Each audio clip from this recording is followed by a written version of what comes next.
This is रिलाशु आई बात करते हैं निफ्टी 50 इंडेक्स के बारे में। और अगर हम शुक्रवार की हाई को देखें तो 16,456 का हाई लगाया और लो लगाया 16,133 का, और क्लोजिंग दी है 16,245 पे। अब देखिए, हमने डिस्कस किया था कि ये जोन निफ्टी 50 इंडेक्स के लिए बहुत इंपॉर्टेंट जोन है। फर्स्ट जोन हमने 16,500 की बताई थी, और जैसे ही ये जोन देखिए बार बार रीटेस्ट भी हो रही थी, हमने डिस्कस किया था एक्सपायरी के सेशन में कि अगर ये ज़ोन हमारी डाउन की तरफ ब्रेक होती है तो हमें एक वन वे मूवमेंट मिलेगी देखने को, और 200 तक का आप अपने इंट्राडे लेवल पर फर्स्ट टारगेट रखिएगा। और जो क्लोजिंग दी है वो लो लगाया है, देखिए वो 133 का लगाया है, यानी 200 को ब्रेक कर दिया था। और जो क्लोजिंग दी है वो क्लोजिंग इम्पोर्टेंट है हमारे लिए, क्योंकि वो क्लोजिंग है वो 200 के ऊपर ही हुई है। तो हमारे लिए 200 का जो पॉइंट है, 16,200 का जो इम्पोर्टेंट लेवल है निफ्टी 50 इंडेक्स का, वो देखिए यहाँ पर एज ए सपोर्ट के रूप में काम कर रहा था, और यहाँ फिर से इसने इसी लेवल पे सपोर्ट लिया है। तो हमारे लिए ये इम्पोर्टेंट लेवल रहेगा 200 का। अगर निफ्टी 50 इंडेक्स कल फिर से इसी जोन को ब्रेक करता है तो फिर से हमें एक डाउनफॉल देखने को मिलेगा, और जो हमारा नेक्स्ट टारगेट निकल कर आएगा वो हमारा 16,000 का, यानी 16,000 का फर्स्ट टारगेट निकल कर आएगा इंट्राडे लेवल पर। हम बड़े लेवल पर बात नहीं करेंगे, इंट्राडे लेवल पर हमारा 16,000 फर्स्ट टारगेट निकल कर आएगा। क्योंकि यहाँ देखिए इस मार्केट ने काफ़ी लंबे टाइम तक इसी जोन में सस्टेन किया है, तो ये जोन हमारे लिए बहुत इंपॉर्टेंट है। तो आप इस जोन को ध्यान में रखिएगा कि 16,000 का लेवल है। हो सकता है कि मार्केट इसी फेज में आने के बाद, यानी इस जोन में आने के बाद एक कंसोलिडेशन लेवल बना दे, यानी कंसोलिडेट कर जाता है, तो हमें देखना है कि फिर निफ्टी 50 इंडेक्स है वो किस तरीके की मूवमेंट करेगा। अगर यहीं से हमें एक बाइंग देखने को मिलती है तो फिर फर्स्ट ये जो ट्रेंड लाइन हमारी आ रही है ये हमारे लिए फर्स्ट टारगेट के रूप में काम करेगी। क्योंकि देखिए बार बार इसी ट्रेंड लाइन को रजिस्ट करके इंडेक्स है वो डाउन की तरफ आ जाता है। अब साथ साथ हम अपनी रिलायंस सेक्टर और टीसीएस सेक्टर को भी स्टडी कर लेते हैं। हमारे जो दो स्टॉक हैं मेन निफ्टी 50 इंडेक्स में काफ़ी अच्छी वेटेज रखते हैं, तो उसको भी हम अच्छे से स्टडी कर लेते हैं कि वो डेली टाइम फ्रेम पे और 15 मिनट के टाइम फ्रेम पे क्या अपनी मूवमेंट दिखा रहे हैं। अब देखिए, अगर हम रिलायंस की बात करें तो 2240 का जो लेवल है डेली टाइम फ्रेम के अकॉर्डिंग वो इंपॉर्टेंट सपोर्ट एंड रेजिस्टेंस का काम कर रहा है। क्योंकि यहाँ देखिए इसने इस लेवल पे रेजिस्टेंस का काम किया है, यहाँ भी इसने एज ए रेजिस्टेंस के रूप में फिर सपोर्ट के रूप में वर्क किया, फिर इसी लेवल पे सपोर्ट फिर से लिया, और फिर इसी ट्रेंड लाइन हॉरिजॉन्टल लाइन ने सपोर्ट के रूप में काम किया। और अगर ऊपर से बात करें तो देखिए ये जो ट्रेंड लाइन आ रही है ये बार बार हॉरिजॉन्टल सॉरी जो हमारी ट्रेंड लाइन है वो बार बार रेजिस्टेंस का काम कर रही है। और जो सिनेरियो बना हुआ है वो निफ्टी 50 इंडेक्स में 2320 से 2240 तक का, यानी फर्स्ट टारगेट के रूप में हम इसी हॉरिजॉन्टल लाइन को लेकर चलेंगे। क्योंकि ये काफ़ी बार इसी लेवल पे आके रिलायंस सेक्टर है वो हमारा रुक जाता है।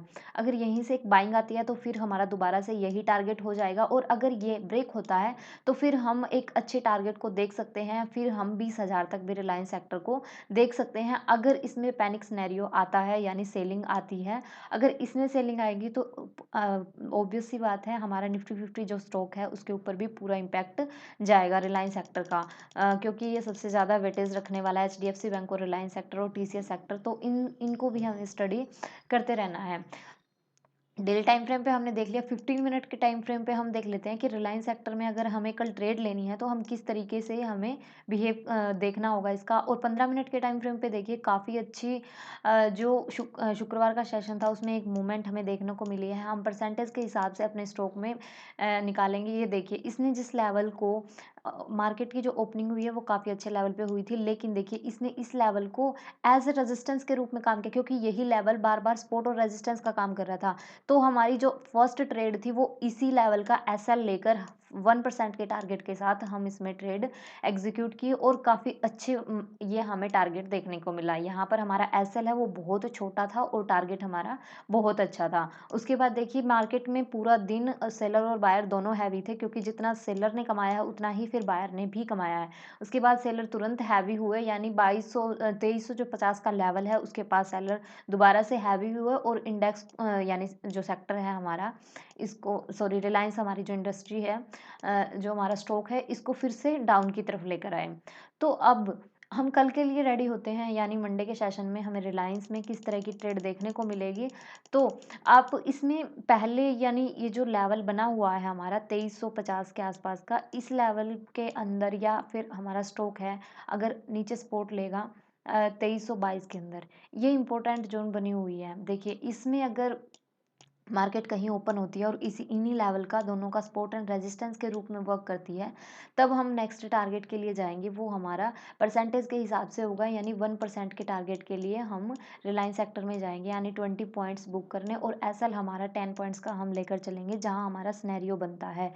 और हमारे जो स्विंग हैं उनको भी हम as a support and resistance के रूप में काम करेंगे। अगर जो हमारा रिलायंस है, इंडस्ट्री है, वो अगर इस ज़ोन में कहीं ओपन हो जाती है, यानी जो ये ज़ोन बनी हुई है, अगर हम बात करें 2340 के आसपास की, इस ज़ोन में कहीं ओपन हो जाती है, तो हम 2360 तक वन वे मूवमेंट देख सकते हैं, क्योंकि हमारा इंडस्ट्री है वो यहाँ आकर सपोर्ट ले सकती है, क्योंकि प्रीवियस डे का जो हाई है वो हमारे लिए इम्पोर्टेंट वर्क करता है। तो आप इन दोनों लेवल्स को ध्यान रखिए। अगर ये डाउन की तरफ ब्रेक होता है तो यहाँ भी हम डाउन की तरफ 1% का टारगेट यहाँ लेकर चलेंगे।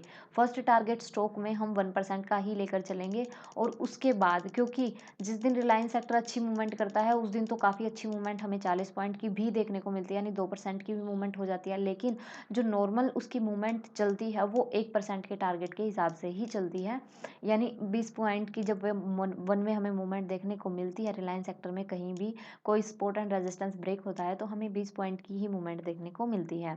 उसके बाद 20 से 22 पॉइंट या 25 पॉइंट की हम मूवमेंट रिलायंस सेक्टर में, रिलायंस इंडस्ट्री में लेके चलेंगे। बात कर लेते हैं टीसीएस की।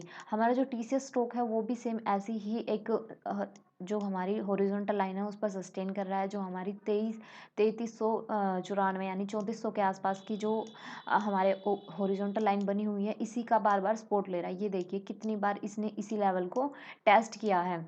तो और अगर ऊपर की बात करें तो ऊपर से भी हमारी एक हॉरिजॉन्टल लाइन है जो 2 टाइम टच हो चुकी है। अगर टीसीएस हमारा स्टॉक है यहीं सस्टेन होकर डाउन की तरफ ब्रेक करता है, तो निफ्टी 50 इंडेक्स को भी ये नीचे ले जाने में काफ़ी हद तक हेल्प करेगा। तो रिलायंस और अगर रिलायंस और टीसीएस की बात करें तो दोनों अपने सपोर्ट लेवल पे हैं बिल्कुल। अगर ये डाउन की तरफ ब्रेक होते हैं तो उसका पूरा पूरा इम्पैक्ट है वो हमारे इंडेक्स पर आएगा।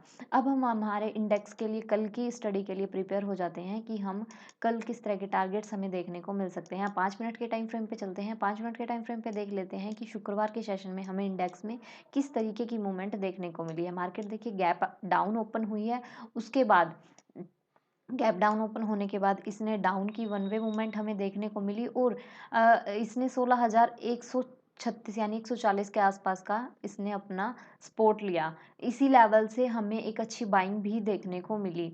अगर हम प्रीवियस की बात करें तो ये हमारे लिए एज ए सपोर्ट के रूप में काम कर रहा था, और जैसे ही इस लेवल पे मार्केट आई उसके बाद तुरंत बाद देखिए फिर हमें एक अच्छी बाइंग भी देखने को मिली है इंडेक्स में। इंडेक्स में उसके बाद बाइंग देखने के बाद देखिए ये गैप जो हमारा बना हुआ था वो गैप भी हमारा काफ़ी अच्छे से फिल हुआ है, और जो हमारा टारगेट था वो हमने 16,480 का हमने डिस्कस किया था कि एज ए बार बार रेजिस्टेंस और सपोर्ट के रूप में वर्क कर रहा है, तो आप इस लेवल को ध्यान में रखिएगा।